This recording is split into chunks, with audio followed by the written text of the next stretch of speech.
Hey guys, welcome back to another segment of Agree to Disagree.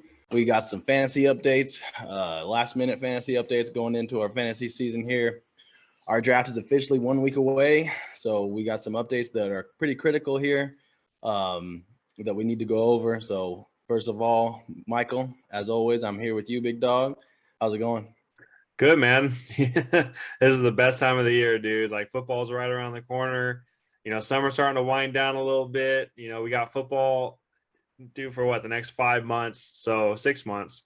So best time of year, dude. I mean, I can't wait for preseason to get over. Fantasy, we're in mock season. We're about to be a fantasy draft season. Fantasy football starts in 2 weeks. So what's not to love about this time of year, man? So we got some risers and fallers on today's show. I got some news, some updates, and how it affects some fantasy guys. And honestly, there's quite a bit, man. There's quite a bit going on this preseason. Obviously the big one we just found out yesterday or 2 days ago is Deshaun Watson, man. So we finally have some closure. And as we keep talking about, we're not going to go into the legal proceedings with him, but we are going to talk about his fantasy implications. So Deshaun, man, how do you feel like who's the biggest who's the biggest benefit and who's the biggest who loses the most there? Amari Cooper, right? It's got to be. I mean, he's the guy out there. Jacoby Brissett is now in line to start through 11 games, Mm. and if you're a defense going against them, you're loading the box every time. You're daring him to throw it, and is he the guy that's gonna like? He's been in the league for a while. He's a journeyman, so I don't think that the numbers are quite going to be there. Mm. DeAndre Hopkins had some big years with Deshaun. So we were thinking Cooper is going to have a big year. That duo was going to be a nice potential stack if you can get them. That duo was going to be nice. But 11 games, you can't wait that long, man. So Deshaun is off the board, and Cooper is dropping on the board big time. Yeah, I mean, obviously, you lose your quarterback. I mean, fantasy value right off the bat just drops. They're going to run the ball more. So Nick Chubb, I mean, I'm not going to sit here and say in PPR leagues to put him in the first round because I still think there's guys above him that I would draft. But I mean, it means more touches for Nick Chubb, right? So, um, Jacoby Brissett. I mean, he's played in Indy. I mean, he's like you said, he's been all around the league. He was in Miami. He runs a lot, and he also runs like kind of like a quarterback option offense a lot. So it's going to be interesting to see how they run their offense. I can see them running an option because they have two deadly running backs, but I still don't think Jacoby Brissett's worth drafting. John definitely isn't worth drafting. If you have a deep enough bench, maybe. But yeah, dude, Amari Cooper to me, I mean, I'm not going to touch him just because I can't wait that long for a receiver. Right. David Njoku. I mean, I heard a lot of people talking about him and how he's going to be the number like the biggest sleeping tight end. I'm not touching him either. I'm not touching any wide receiver in that any pass catcher in that offense now. Definitely, man. But so Cooper, he's one that's going down. We got some preseason. You brought up preseason. We got a lot of preseason action going on lately too, and we have some injuries. Mm-hmm. My boy Miko Hardman, I would give him a potential sleeper shout out. Sounds like he's got a hamstring. He's doubtful for the start of the season. So two guys that are coming up draft boards for me, particularly is Juju Smith-Schuster. You look at the preseason, and he's been on the sideline. And guys that are on the sideline, you know that they kind of have earned a role through practice, or they're getting paid, and you don't want them to get hurt, so they're kind of on the sideline hanging out. He's been over there with Kelsey, and that tells me that he's going to be probably the guy in that offense. So preseason, you could tell us quite a bit. So there are some guys for me that are coming up in the preseason, and then it kind of has a balance. So if one guy comes up, then maybe another guy goes down. Hardman obviously is going down in that situation. But yeah, that I got definitely got Juju coming up in my draft board. Yeah, with Miko Hardman, man, with those speedsters, when you have a soft tissue injury like a hamstring, man, like that doesn't heal very quick. I mean, he could be out for a while. He could re-aggravate it. I forget his name now, but the guy from Washington had a very similar injury to start the season last year. He played in like one or two games. Curtis Oh Samuel, yeah, Curtis Curtis Samuel. Samuel, Yeah, yeah, and then he just never really got right. That could very well be what happens to Mecole Harbin, man, because he relies on his legs, he relies on his speed, So That could very well be what happens with him this year. They got somebody by Sky. We keep talking about Sky Moore, man. Like we're not like crazy high on him. He's one of those like, quarters in a bucket type thing. Like he might do something, he might not.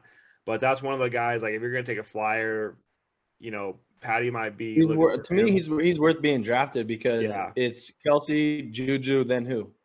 I mean, Valdez Scantling maybe, yeah, and or the kid, So, if you draft him and 2 or 3 weeks go by and he doesn't do anything on your bench, you're not gonna start him for a couple weeks, but he doesn't do nothing, you drop him, and you pick up somebody who can contribute. It's a really low risk late round pick. You talk about Juju, man. All the mocks I'm seeing, he's starting to rise up a little bit. Kelsey's going in the top of the second round, maybe even late first round. I do see him some drop to the late second, early third in, kind of legit mocks, guys that don't draft tight ends early. But yeah, Juju's man's been rising, so he's one of the risers because of the Mecole Hardman, hamstring. There's another one, man, that kind of it's just been in camp, and I just kind of got informed about it. Is Cam Akers? So Cam Akers has a soft tissue injury. It doesn't seem to be too serious. But I mean, if that's something where he's injury prone, so that's something. If you're going to draft Cam Akers, you might want to draft Darrell Henderson a little bit sooner than maybe you're comfortable with, only because of something like that. So Cam Akers might even fall a little bit because of that questionable tag that he's got next to his name. But Darrell Henderson right behind him. I mean, he's a capable back too. They're obviously going to throw a lot, but you're still going to want both those backs. If you draft one, you want to draft the other. definitely. When Henderson was in and had full workload, he was a not top tier running back, but he probably averaged around 15 points. Like, he's solid, Serviceable. man. Yeah, Yeah, you could serviceable. definitely start him as RB2 if he's getting that workload. So, damn, that sucks. Cam Akers. But I mean, preseason, it happens every year. There's always going to be a guy, and honestly, that's why we wait. Our draft a little bit sooner than we'd like. We normally like to wait until preseason is completely wrapped up and then do it right before the season starts. That's so we have clarity on these situations. But some people are drafting this weekend. Some people drafted last weekend. Sucks to be you guys, but you got to do what you got to do. I know It's people that tough. Trust drafted me. early in August, man. Like, I don't know what the fuck they're doing. Like, my son had Deshaun Watson. He drafted Deshaun Watson in his little friend league. And I'm like, dude, what are you doing? I said, you know better than that. And he's got Deshaun Watson and Amari Cooper sitting there. I'm like, yeah, and now you're fucked. So, these 14 to 15-year-olds that are listening, like, you draft I know you guys are excited, but you got to wait to see what happens in the preseason. And, Yeah, we're even drafting a week too early, and that's my fault, but we're drafting a week it too early. is. It is. But as a commish, you got to do what you got to do. You got to set draft dates. It's hard to keep 12 guys on the same page, so you got to do what you got to do. But the biggest riser, I think, honestly, overall, since we're on this topic, we got to bring up Alvin Kamara. Yeah. He was in my 20s when it comes to RB rankings because I definitely anticipated at least a 6-game suspension. But hearing that court date keeps getting pushed back, dude. And if that's the case, and he's slated to play all 17 games, then how could he not draft him in the back end of the first round? Yeah, man. I mean, he is a first rounder. He's been a perennial first rounder for the last 4 or 5 years. So, yeah. I mean, I have my personal opinion about Alvin Kamara. This is a fantasy podcast right now, so I'm not going to sit there and badmouth the person like I have been. As far as fantasy, he's a fantasy monster. He's a fantasy killer. You gotta you gotta draft him high. I mean the mocks are starting to change. You're starting to see him go late first, early second. I saw him go as high as fifth overall. So, and in that offense, man, it makes sense. It does. It really does make sense. Now, keep in mind, last year when Jameis was the quarterback, he saw the least amount of targets he had in his entire career per game. So, if He's that not a check continues, down guy. He yeah, ain't a check down guy. Jameis He'll looks let it down the rip. field, man. He looks down the field, and that's why I also talking about the New Orleans Saints and we're rising and falling. Like, yeah, Kamara goes up, but a follower for me is Michael Thomas, man. I have not been excited about this guy. I've been watching him in camp. He looks slow. He only runs those short little routes. Jameis is going to look to throw the ball medium to deep a lot. That's just what he's used to. That's what he does. It's in a new offense. It's not going to be the Taysom Hill and Alvin Kamara show anymore.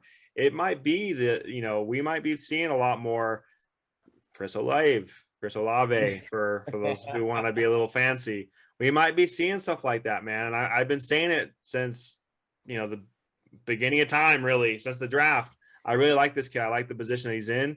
He kind of reminds me of a small Mike Evans, man. And I think that Jameis is going to like him a little bit more than the other guys. So, I mean, I'm fading on Michael Thomas. Not only that, but the short targets, if there's going to be short targets, Alvin's going to take some of those.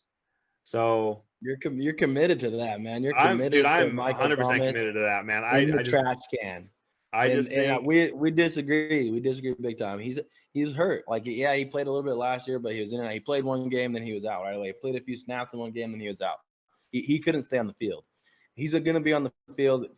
From reports that I'm hearing, that I'm seeing, that he looks good. And Jameis is a guy that will look downfield. He's a guy that doesn't get downfield a lot, but he's the main guy, and that he's going to be the main pass catcher in that offense. And he's the guy that I'm drafting in that offense for sure as a pass catcher. I'm not drafting Olave is a late round flyer, sleeper potential guy. Michael Thomas is a guy that you can I think you're going to be able to plug into your wide receiver 2, wide receiver 3 role. He's going to be consistent. Jameis is a guy, he'll put it out there. And that's the number one guy. They're paying him a shit ton of money. He's going to get looks. He wants his comeback season. He, swears he's a top receiver. I don't know if he's a top tier receiver. He doesn't have the route running tree for me, but he's still a big body guy that's a high volume guy. So I think he's going to see around 10 targets a game, and he's probably going to catch 6 to 7 of them. That's a high number, man. That's calling a shot right there, man. I just disagree with you. I'm not saying. Well, I mean, every wide receiver 1 gets about that many targets, unless you're in like but like Mike Evans probably doesn't get that many targets because he's got a bunch of receivers. But Jamar Chase, you don't think he's getting 10 a game? And he's got T. Higgins and Tyler Boyd too. But you still got to get certain guys their looks, especially if they're getting paid like that. Like Diggs is going to get his looks regardless, even though they got Gabe Davis coming on strong. Diggs is still going to get his looks. Yeah, I mean, I don't know. I really don't know. I mean, from what I saw when he had his 130 catch campaign, man, they were all slants, dude. They call him the slant king for a reason, and just watching him, yeah, he's getting off against coaches, but when he's going to go up against, he's going to draw number 1 coverage. He is going to get that number 1 coverage, and he has been hurt. Who says he's going to stay healthy? And they might run the ball a little bit more. And the one thing I'll say about Alvin Kamara, man, so that's still not done and in stone. Like, yeah, all the stuff, like they keep pushing it back so he can play this year. And then eventually when the anvil comes down, dude, it's going to come down hard on him. But that's a good point. I would still get Mark Ingram if anything funky comes on, because again, that's another situation, sticky situation you want to make sure you take care of. I just disagree about the pass catchers, man. I think that you will see number 1 coverage on top. And I just don't think he's that guy anymore. Even when he was trying to play I don't think he was ever that guy. I think he just had the volume. That he had all the volume. They never, when that year he went off, who was their number 2 guy? You can't even say it. You don't know. Like he was the main guy, had all that. He probably had led the league in targets by like 70. Yeah, exactly. So he's they now and the volume. He's not going to have that kind of volume, but he's still going to be back to being their top guy. You get 10 targets a game over a 17 game season. I think he's going to have his fair share of solid games, especially PPR. He's a pass catcher. Yeah, I mean, red zone guy. He's solid too in the red zone. He's going to be there. Other than Kamara, he's their next guy. I think people just need to. I guess my point is, people need to curb their expectations. They need to. He's not going to get 130 catches this year. He's not going to be a 1,500-yard receiver. He's not going to be a 15-touchdown guy. But like I said, wide receiver 2, wide receiver 3. That's where I feel comfortable with it. I'm not thinking he's going to get passed up by Chris Olave. That's for damn sure. He's going to be a guy that you could start. Olave is a guy that's a spot star. He's not a guy you draft over Thomas. Thomas is going to be more consistent. He's getting paid. He's going to be the guy. Period. I mean, we'll see. Just because he's getting paid doesn't mean shit, dude. He hasn't really played in 2 years. We'll see. That's all we're gonna say about Michael Thomas, man.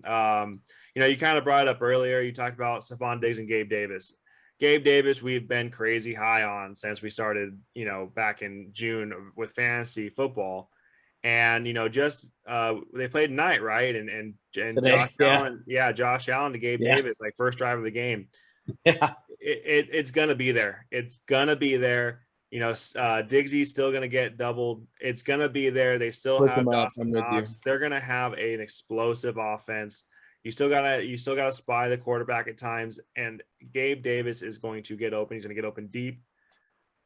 Dude, Gabe Davis. I mean, I want to keep him quiet because I know there's 10 other You ears can't. listening to do, You but can't. It's yeah. too late. It's too late. We got to keep it real, man. We started this show because we love sports and because we want to keep it real and interact with our listeners and our friends. We got people that are hitting me up asking for draft strategies and everything. And I got to be honest, man.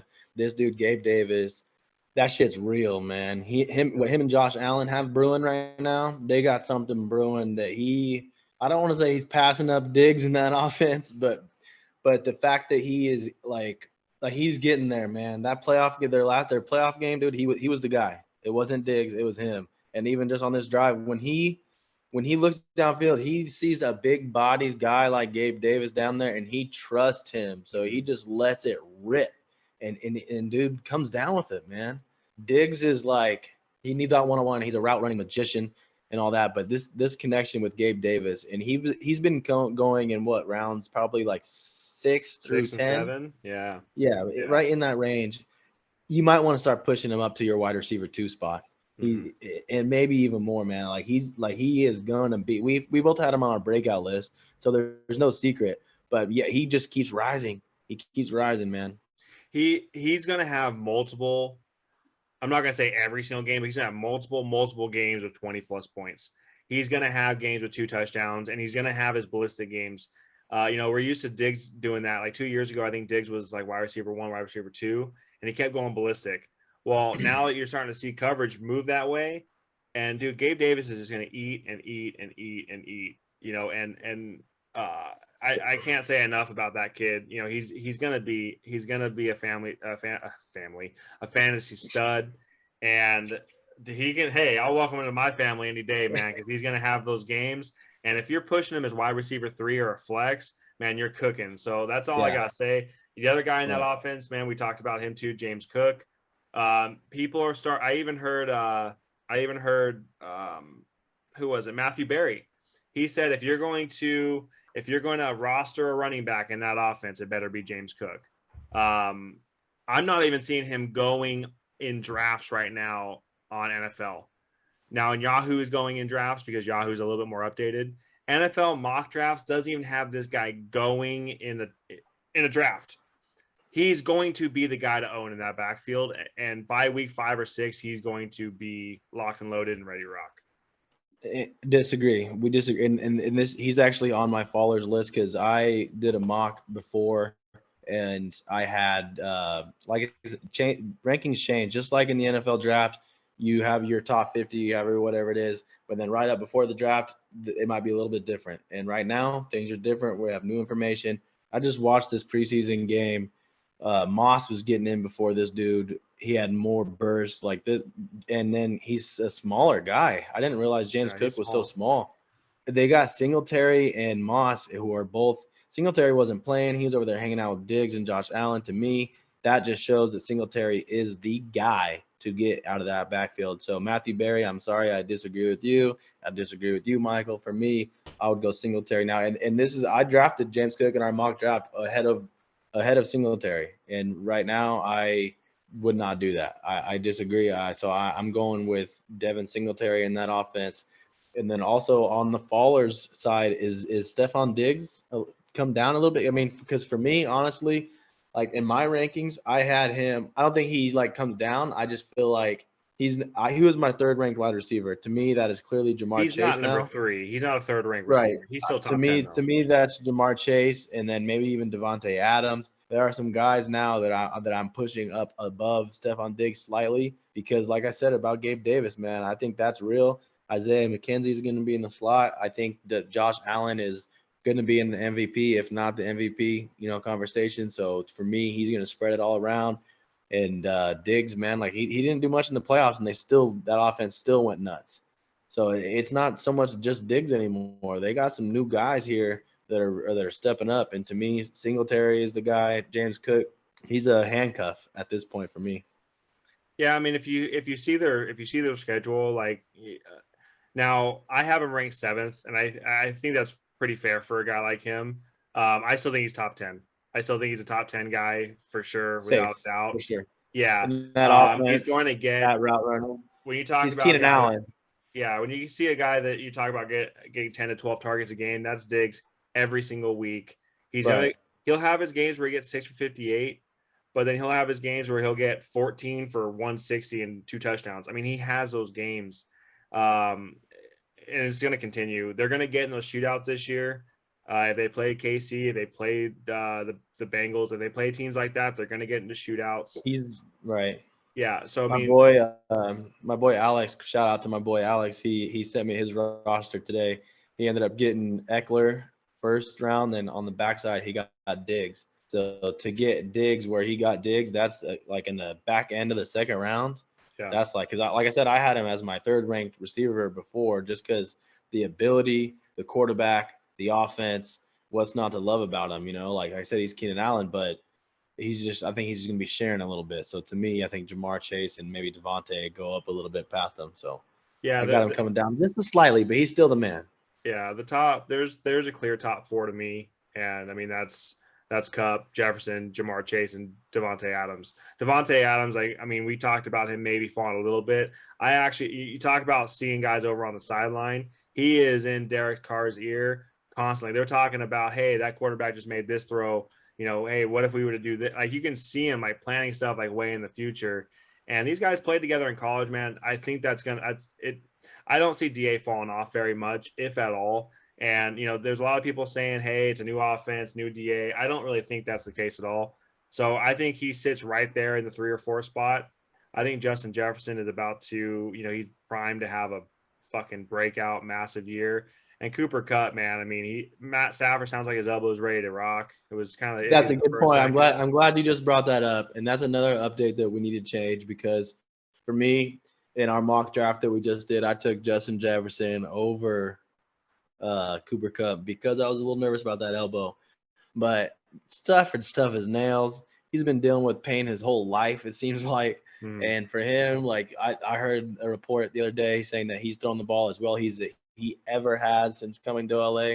And to me, that says enough. Cooper Kupp, not only is he your number 1 receiver, obviously, I would like if you took him number 1 overall at this point, it's not even like I wouldn't talk shit to you. Like he's projected the first amount of points week 1 in our league. That's what he's projected almost 24 points from a wide receiver.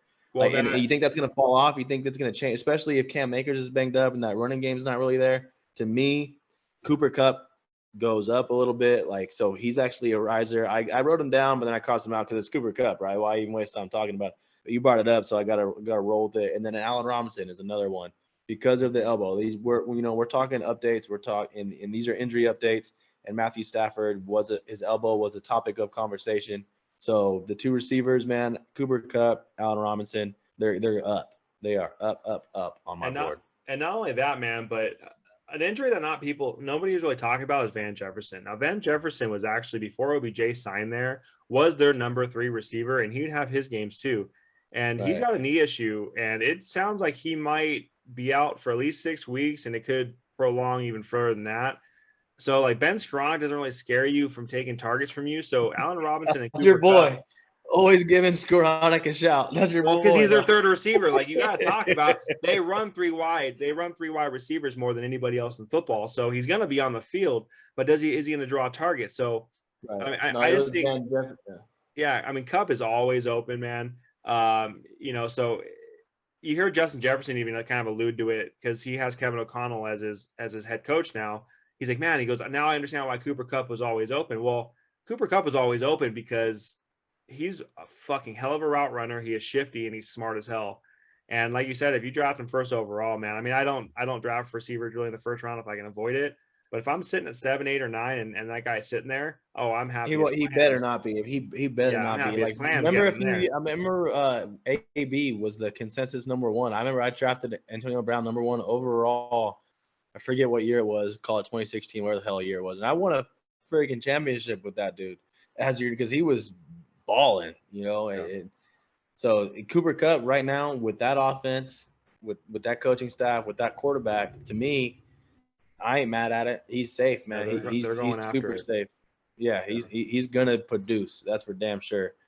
And if you look at their schedule, man, they start off with the Bills. If you don't think that first game of the season is going to be a 41-40 burnout, like just blowout barn burner, like it's going to be. Like there's going to be a lot of fantasy points scored in that game. I mean, like look at the Chiefs and Rams a couple of years ago, and it's going to be like a game like that, man. And I'm looking forward to it. I think it's one of the games that are going to be the most exciting of the season. They play the Niners twice. I mean, there's going to be a lot of like high scoring games on their schedule. So again, Cooper Cup, man. I mean, he can't push the sock up anymore, but don't be afraid Right. to draft him. So I mean, and mainly it's just an update. He's not. I don't know if he's a right. To me, he's a slight riser, but how can you go from top 5 to top 1? So that's why I mentioned it. But another guy we already brought up. I brought up Singletary, Gabe Davis. How about one of my guys, Rashad White, running back, Tampa Bay Buccaneers.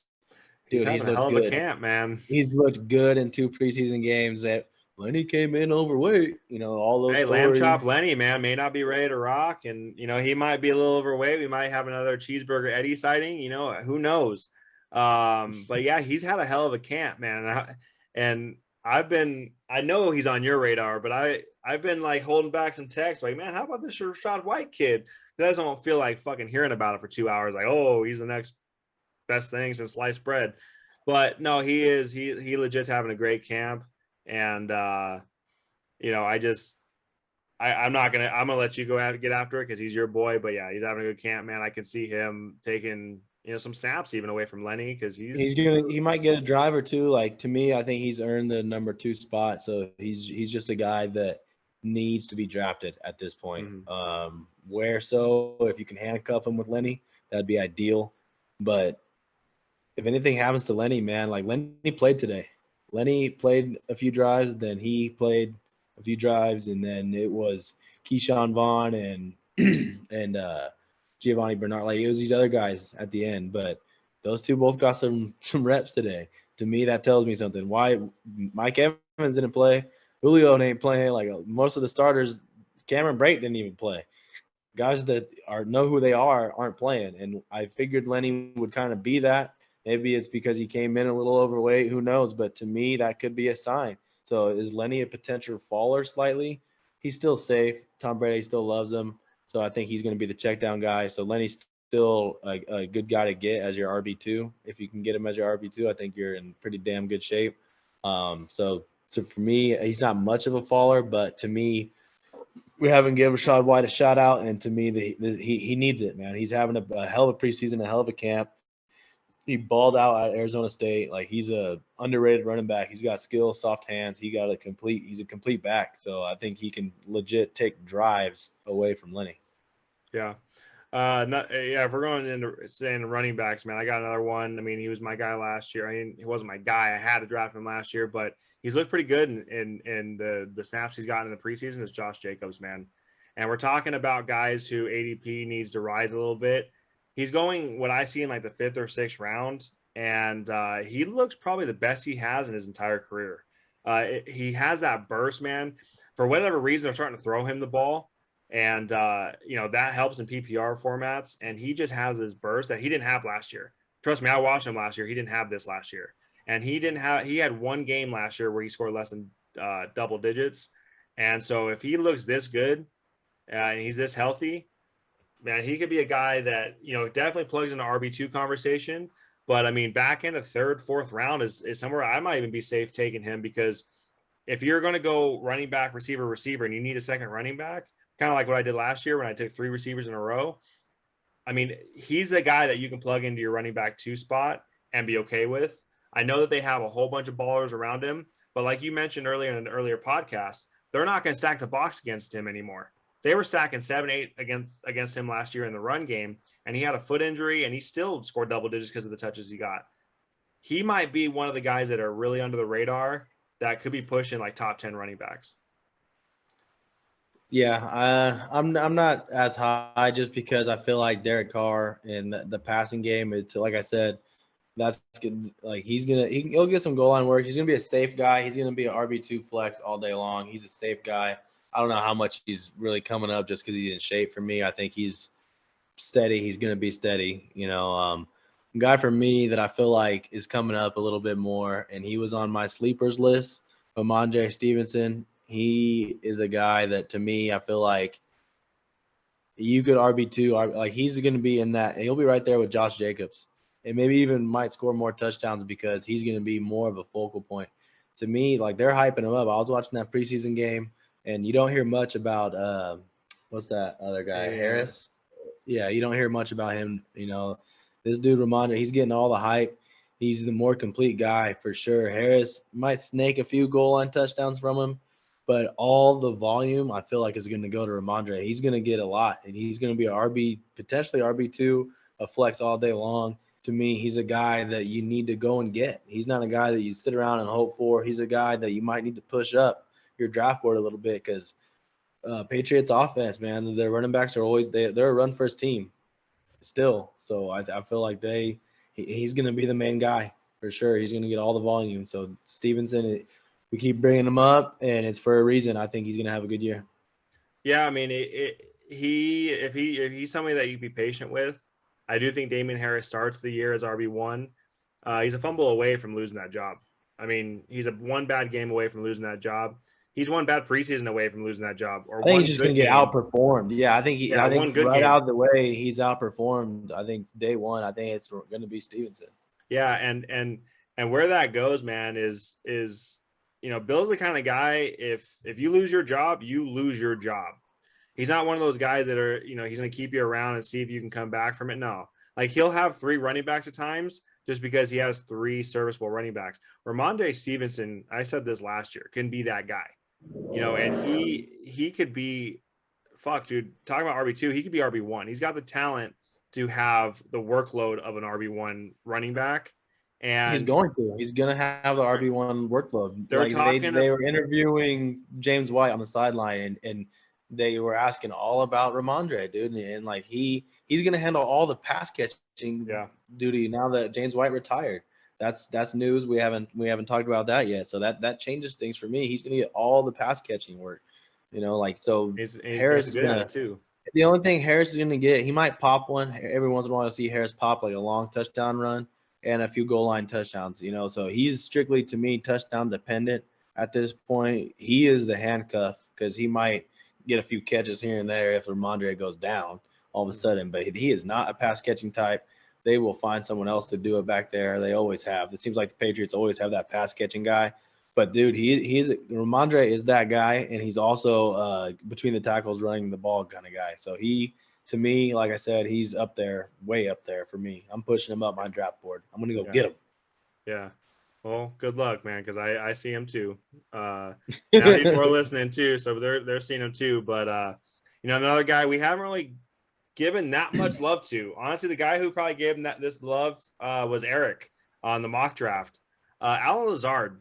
So the other news this week was how Aaron Rodgers was kind of downplaying his rookie receivers and how they're making mistakes and they cleaning it up.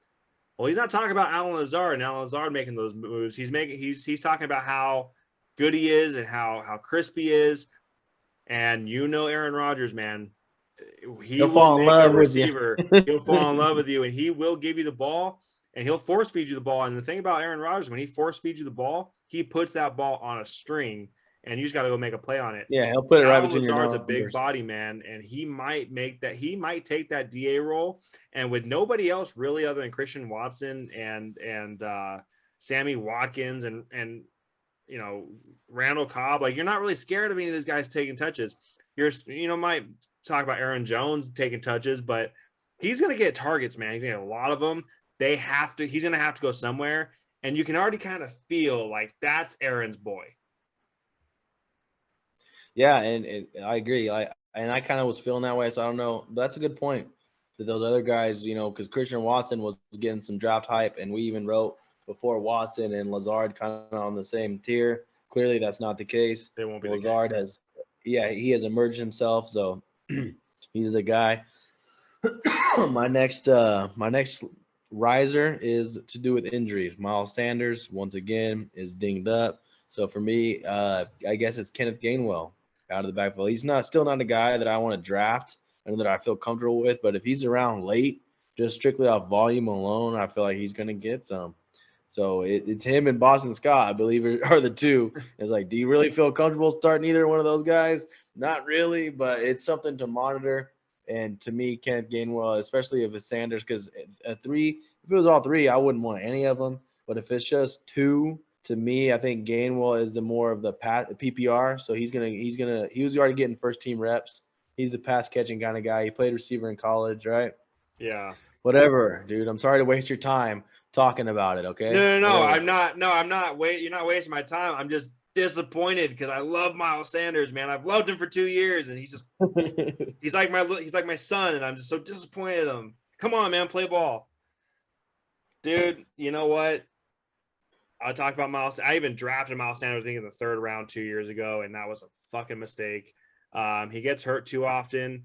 And even before this injury, I didn't even know about this injury, but before this injury, Kenneth Gainwell, I mean, Miles Sanders was taking snaps of the second team offense anyway. Gainwell starting to rise up.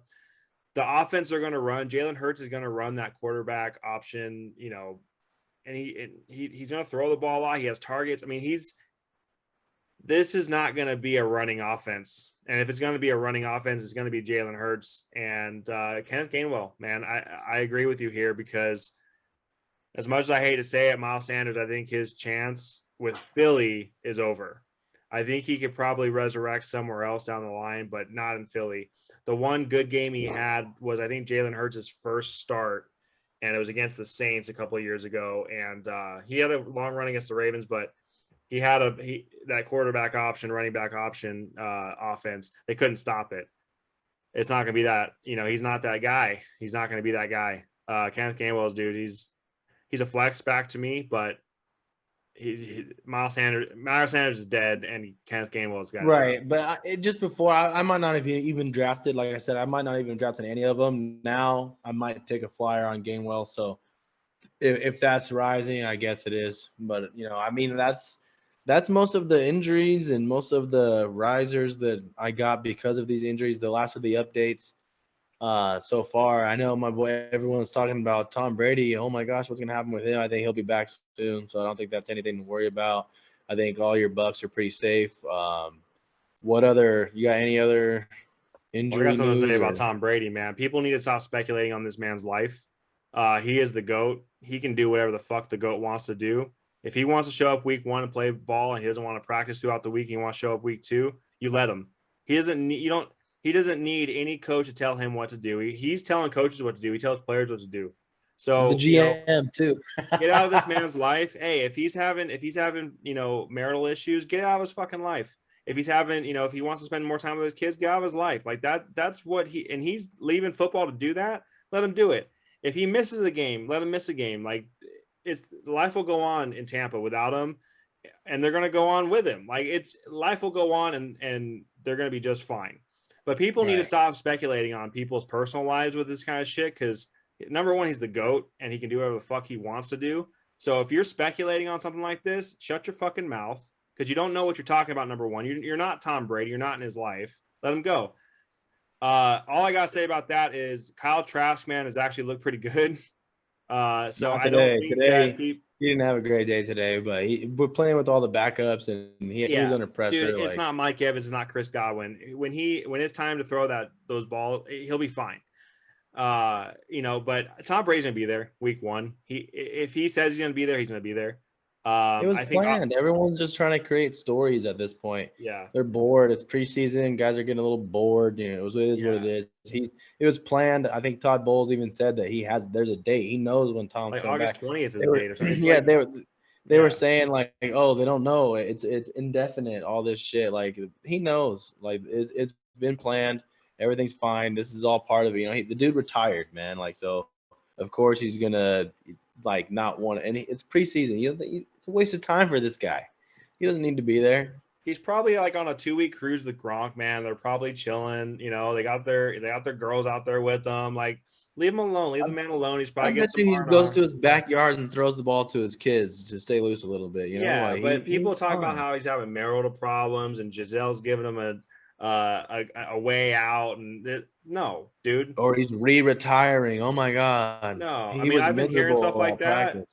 I've been hearing stuff like that. I think it was a text like, "Hey, re-retiring?" Question mark. But even if he does, who cares? Let the man do what he wants. Um, Tampa's going to go be just fine without him, you know, and they can go out and maybe even get Jimmy G in a trade or something. And if Trask isn't the answer this year, so there's options for guy, you know, but let it be. And I'm tired of seeing, you know, if they're in the news like because they're you know beating guys up in the casino, that's one thing to talk about. But stay out of people's marital problems, man. Like that, I've been reading too much shit online. Like, grow up, and all these beat writers buying into it. Grow the fuck up, man. I'm tired of hearing about that kind of stuff. Honest to God, dude, it's terrible. Straight up, man. But I mean, I think that's it as far as the riders and the fallers and the updates of what's going around in the NFL right now. I mean, this is it, man. We're 1 week away. We're about 1 week away for our draft. I got one draft a week from today, actually, and then I got another draft a week from tomorrow. So next weekend we got draft weekend. We're gonna come at you guys with some more last minute updates before at that time. But yeah, we're trying to interact with you guys, so make sure you guys subscribe. My boy Alex, another shout out to you. You let me know, like you hit some people, some leagues, you know your draft status, your draft slot before you get to your draft. Our league is different. We pull from a hat our draft slots right before we draft, so we have no idea until we're at our draft. But if you know, like he let me know that he had the number 2 draft slot, so I gave him my top 3 names and let him choose. It was either Taylor, Henry, or Eckler for me. He ended up with Eckler. Then on the back end, I was like, make sure you go wide receiver, running back. I would load up at that spot. He ends up with Diggs, and then he went Zeke. Not a big fan of that pick. Obviously, you could have went like at the time I looked at it. There was like Montgomery, James Conner, James even Conner would have been a better player. Travis Etienne. Like there was a few other options that he could have went there. But he ended up with Kyle Pitts in like round 5. So I told him around then I gave him those lists of names. I kind of gave him a strategy from that point, from that slot. So if you guys know your slot and you want any advice, we'll give it to you. I mean, to me that's a sick duo. If you got Eckler and Diggs, that's a pretty sick duo. And you got Kyle Pitts at tight end. He ended up with Lamar at quarterback. So you got a nice little foundation to a team there. And like I said, he might end up winning it. You never know. But yeah, we're gonna give you our 2 cents. So make sure, like I said, subscribe and let us know what you guys think, man. Yeah, we got some final draft prep, you know, so pay attention to the final shows. Most people are going to start drafting next weekend and the following weekend. So if you've already drafted, I mean, it is what it is. If you have a draft coming up, you know, you're going to want to pay attention because we're going to go over, I mean, me personally, I'll go over like exactly who I plan on drafting in my first round, second round, because first round is where you can lose a draft. You're not going to win your draft in the first round, but you sure as hell lose it. So pay attention for stuff like that. Like BT said, subscribe our pages. Let us know if you guys have any questions about where we would go in this situation. I mean, I have guys that are literally going to text me as they're drafting or call me as they're drafting, and they want me to basically draft for them. That's fine. I'm fine with doing that. Just not in my own draft. Right. And I try to, and I get that same shit all the time, dude. So, and I always try to give them options because at the end of the day, it's your team, it's your money. We'll give you what we think we would do, but ultimately it's up to you guys. So make your decision, make your choice. We'll give you what we would do for sure, but it's up to you, man. It's your money. Yeah. But anyway, guys, until next time, keep watching, like, subscribe, and we'll talk to you next time.